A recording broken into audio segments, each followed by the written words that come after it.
सड़िया ए सखी ललकै किन के सितारा लागल सड़िया ए सखी। मिक्स बाय किरम रिकॉर्डिंग स्टूडियो हरदी मो खैरा जहूर।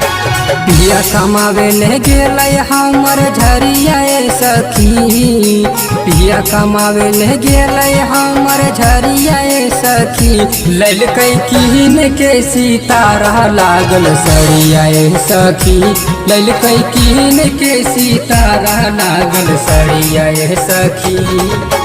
मेकअप करावे ले दिल गई 2000 ए सखी मेकअप करावे ले दिल गई 2000 ए सखी ललकै किन के सितारा लागल सड़िया ए सखी ललकै किन के सितारा लागल सड़िया ए सखी।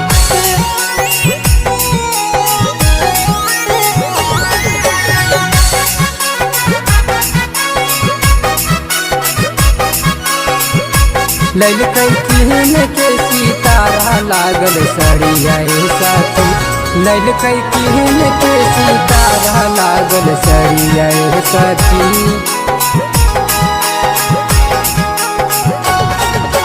सावर है बाला मुआ लेकिन बड़ी हसमुख है कहबो नहीं पूछू चीज के दिलक हमारा दुख है दिलक हमारा दुख है। सावर है बाला मुआ लेकिन बड़ी हसमुख है कहबो नहीं पूछू चीज के दिलक हमारा दुख है। आबो है तब घुमाबो है बैठा के गड़िया ए सखी आबो है तब घुमाबो है बैठा के गड़िया ए सखी ललकै किन के सितारा लागल सड़िया ए सखी ललकै किन के सितारा लागल सड़िया ए सखी।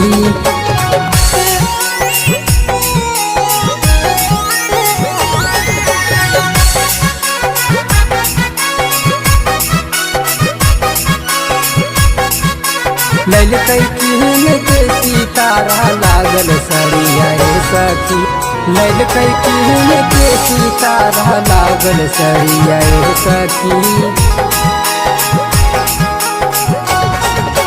महके कहना थुनिया ललकै औरी ओठा लहनिया किन के ले अइलै सखी झुमका तीन तलिया झुमका तीन तलिया। महके कहना थुनिया ललकै औरी ओठा लहनिया किन के ले अइलै सखी झुमका तीन तलिया। पिया मिथिलेश के बनल रहे शरीरिया ए सखी पिया विकास के बनल रहे शरीरिया ए सखी ललकै किन के सितारा लागल सड़िया ए सखी ललकै किन के सितारा लागल सड़िया ए सखी।